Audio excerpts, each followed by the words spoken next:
बहुत कंपटीशन है, क्या किया जाए? हर आदमी बहुत आगे बढ़ना चाहता है, कैसे आगे बढ़ा जाए? Can we really become great? आज बहुत इंपॉर्टेंट कुछ बातें करूंगा और ये बातें जो आज आपके सामने रखने वाला हूं बहुत ही इंपॉर्टेंट बातों में से एक है।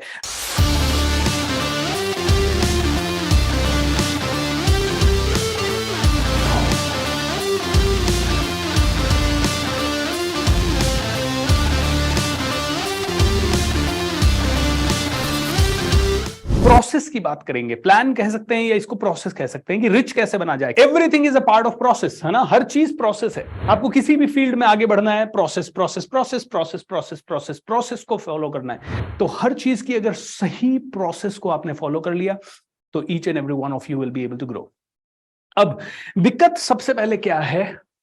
सबसे बड़ी एंड सबसे इंपॉर्टेंट चीज है, ओके, हम में से आज हर एक आदमी जो अपनी जिंदगी में आगे बढ़ना चाहता है, उसको सबसे पहली चीज जो सबसे इंपॉर्टेंट है वो राइट करनी है, वो है फोकस। ठीक है, मेक द राइट फोकस। अब आप कहोगे what do you mean by making the right focus? देखिए दोस्तों, बहुत ही इंपॉर्टेंट उदाहरण दूंगा और इस उदाहरण को ध्यान से जो समझ गया वो समझ गया, जो नहीं समझा वो अनाड़ी है, मैं तो यही कहूंगा। फोकस क्या होता है और फोकस कहां हो सकता है उसको बहुत ही ध्यान से एक उदाहरण से समझते हैं। लेट्स से दो दोस्त हैं, ए यानी आत्माराम एंड बी यानी भोलाराम। ऑलराइट, दो दोस्त हैं, आत्माराम एंड भोलाराम। कहानी बड़ी इंटरेस्टिंग है। तो एक तो आत्माराम हो गया, एक भोलाराम हो गया। दोनों को अमीर बनना है। ओके, दोनों ने अमीर लोगों को देखना शुरू किया क्योंकि दोनों ने ये समझा किसी प्रोग्राम में जाके कि भाई अमीर बनना है, जिसके जैसा बनना चाहते हो उसके जैसे इंसान को देखना शुरू करो। दोनों ने अमीरों को देखा। आत्माराम ने अमीरों को देखने के बाद पता है क्या किया? उसने कहा यार, अमीर लोग जो होते हैं ना वो प्री वेडिंग शूट करवाते हैं, प्री वेडिंग शूट।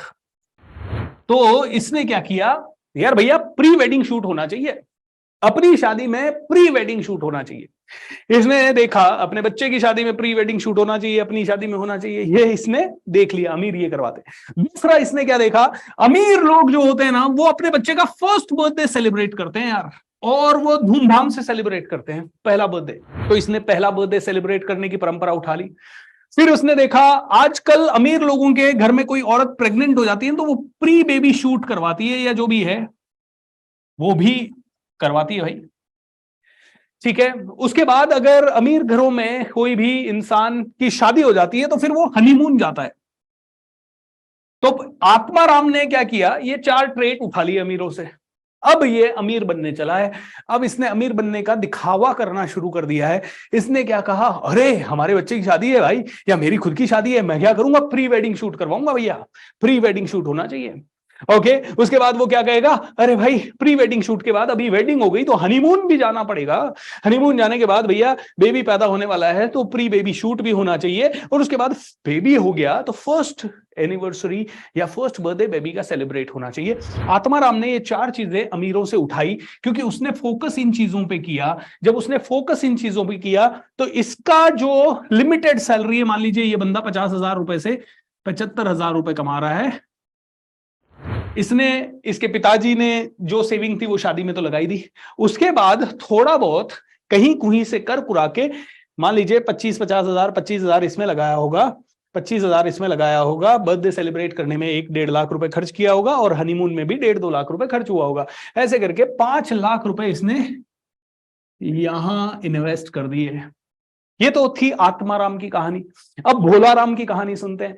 भोलाराम ने भी अमीरों को देखना शुरू किया। भोलाराम ने देखा अमीर इन्वेस्ट करते हैं।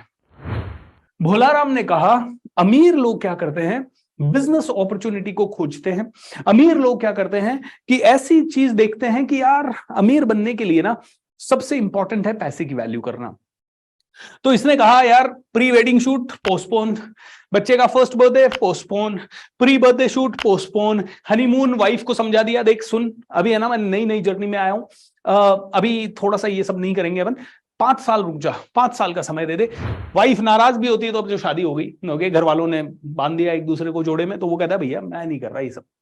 वो कहता है इन्वेस्ट करेंगे, सबसे पहले इन्वेस्ट करेंगे। ये इन्वेस्ट करने का दिमाग लगाता है, ये बिजनेस आइडिया खोजता है, ये आदमी कहीं ना कहीं से देखता है कि यार और क्या करते हैं अमीर लोग। ये देखता है अमीर लोग बुक्स बहुत पढ़ते हैं, अमीर लोग अच्छे लोगों से नेटवर्क करते हैं, अमीर लोग हमेशा कहीं ना कहीं सब्सक्रिप्शन लेते हैं हार्वर्ड बिजनेस रिव्यू जैसी एप्लीकेशन का, हार्वर्ड बिजनेस रिव्यू का एप्लीकेशन या मैगजीन का सब्सक्रिप्शन ले लेते हैं। अमीर लोग और क्या करते हैं, अमीर लोग थोड़ा बहुत रिसर्च करते हैं, और अमीर लोग ऐसा सोचते हैं कि मनी से मनी को कैसे मल्टीप्लाई किया जाए उसको सीखते हैं। मतलब पैसे से पैसा कैसे बनाया जाए ये सीखते हैं।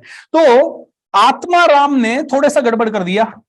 ओके, आत्माराम ने क्या किया, अमीरों से वो सारी चीजें ले ली जो कि खर्चों से रिलेटेड है, उसका फोकस खर्चों पे हो गया।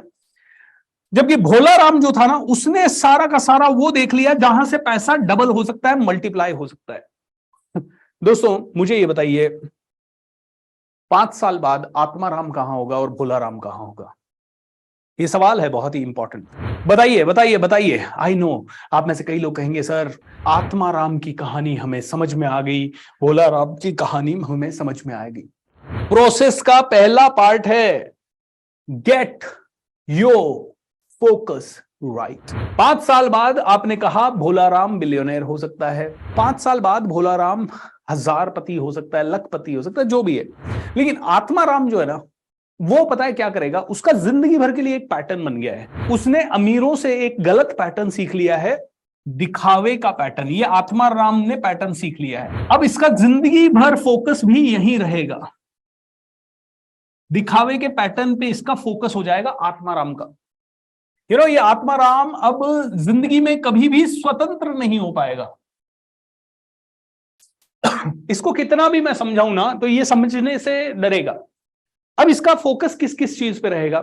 ये हमेशा कहेगा यार अब गाड़ी अच्छी होनी चाहिए, ये हमेशा कहेगा यार अब घर अच्छा होना चाहिए, ये हमेशा कहेगा यार मेरा इंटीरियर अच्छा होना चाहिए। मतलब ये इन चीजों से उबर ही नहीं पाएगा, और जो इन चीजों से उबर नहीं पाएगा वो अमीर बनने से थोड़ा दूर हो जाता है। देखिए ऐसा नहीं है। अब आप में से कई लोग कहेंगे सर अमीर लोग भी तो करते हैं। भाई अमीर लोगों के ये सब करने में, बेबी शावर करने में, अमीर लोगों के प्री वेडिंग शूट करने में, हनीमून मनाने में, उनके लिए डिफरेंस उनमें और आप में एक है।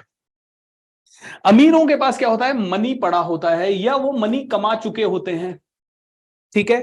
उनके लिए ये एक डिसीजन मात्र है, यार हनीमून जाना है, कहां जाएं। अपन होता है ना शादी जाते हैं, मेरी तो शादी हुई तो हम कहा भाई भगवान के दर्शन करने चले जाओ, ठीक है, वही अपने हनीमून होता है। भगवान के दर्शन करके वापस आ गए घर पे। अमीर लोग कहते हैं यार भगवान के दर्शन ठीक है, लेकिन थोड़ा एडवांस कर लेते हैं ना, स्विट्जरलैंड चले जाते हैं। तो उनके लिए उनकी जेब में पैसा पड़ा है, उनके लिए उस पैसे में से 5 लाख कम हो गया तो कोई दिक्कत नहीं, क्योंकि उन्होंने ऐसा पेड़ लगा रखा है जिससे हर दिन 5 लाख आता है, या 50 लाख आता है, या 5 करोड़ आता है। उन्होंने ऐसा पेड़ लगा रखा है, आपके पास ऐसा पेड़ नहीं है। तो आपने क्या किया, आपके पास थोड़े बहुत बीज थे बेचारे हाथ में, उनको भी आपने फेंक दिया। सी इनके लिए ये डिसीजन होता है, आपके लिए ये फोकस हो जाता है। ये प्रॉब्लम है, आप इसके लिए 1 साल से प्लान करते हो, अरे हनीमून जाना है, अरे प्री वेडिंग शूट करना है, अरे बच्चे का पहला बर्थडे बनाना है। आप इसके लिए, आपके लिए ये फोकस हो जाता है 1 साल का, 2 साल का, 3 साल का, 4 साल का प्लान हो जाता है आपके लिए ये। उनके लिए ये सुबह उठ के डिसीजन है, स्विट्जरलैंड जाए, लंदन जाए, अमेरिका जाए, उनके लिए ये डिसीजन है। चल यार एक ट्रैवल एजेंट को फोन करेंगे, लंदन की टिकट बुक करा दे भाई। उनके लिए इट इज जस्ट डिसीजन। उनके लिए इट इज जस्ट शाम को घर पे बैठे, मन में आया यार बच्चे का पहला बर्थडे, चलो यार एक काम करते हैं, छोटा क्या करें, घर घर का क्या करें, बड़े कर देते हैं। उनके लिए डिसीजन है मेरे भाई, उनकी इसमें एनर्जी नहीं जाती। उनके लिए इसमें एक फोन कॉल जाता है बस, हे होटल बुक कर दो यार, ठीक है, बस हो जाती है होटल बुक। और फिर हमको लगता है यार मुकेश अंबानी अपनी नीता अंबानी का बर्थडे जोधपुर के उमेद भवन पैलेस में मना रहा है, माय गुडनेस 12 करोड़ रुपए खर्च कर रहा है, या 1200 करोड़ खर्च कर रहा है। अरे यार उसके लिए ये डिसीजन है, उसके लिए ये डिसीजन है, आपके लिए ये फोकस है। दोनों में बहुत फर्क है। जहां आपका फोकस यहां गया, इसका मतलब आपका फोकस है पैसा बर्बाद करने में, और आपका फोकस पैसा बर्बाद करके मेमोरी बनाने में है। उनका फोकस क्या है, पैसा तो उनका आ ही रहा है सभी तरफ से, और उसके बाद उस पैसे को उनका उनका यह है कि एंजॉय कर लेते हैं थोड़ा सा पैसा, दैट्स इट। आप इंजॉय नहीं कर रहे। आप वो करने के बाद आप सिर्फ क्या इंजॉय कर रहे हो, लोग कहेंगे क्या बात है, अरे बच्चे का बर्थडे बनाया, वेरी गुड वेरी गुड, ये प्रेजेंट, ये वो लीजिए, एंजॉय कीजिए। आप थोड़ी देर के लिए इंजॉय करते हो, मस्त रहते हो, एंड उसके बाद अगले महीने बैंक की ईएमआई आपको देनी पड़ती है। दोनों में बहुत बड़ा फर्क है दोस्त। एंड जिसको ये बात समझ में आ गई, वो इंसान बहुत आगे बढ़ सकता है। पैसा बहुत मुश्किल से कमाया जाता है, ये लोग कहते हैं और मैंने भी देखा है। लेकिन ये भी है कि अगर आपने वो मुश्किलें कॉमन सेंस के साथ, प्रॉपर फोकस के साथ, कहां फोकस करना है उसको मास्टर करते हुए किया, तो 10-15 साल में आप एक अलग लेवल पे हो जाओगे। आपके लिए तब तक आपको ढंग से काम करना है, तब तक आपको पैसे को उड़ाने की फ्रीडम नहीं है, जब तक पैसे को उड़ाना आपके लिए एक छोटा सा डिसीजन मात्र ना हो जाए। जब तक वो आपका फोकस रहता है, तब तक ये बहुत बड़ी गलती है। धन्यवाद, आप सभी का प्यार आपके ऐसे ही सदैव बरकरार रखें, आशीर्वाद भी बनाए रखें। Love you and take care, bye bye.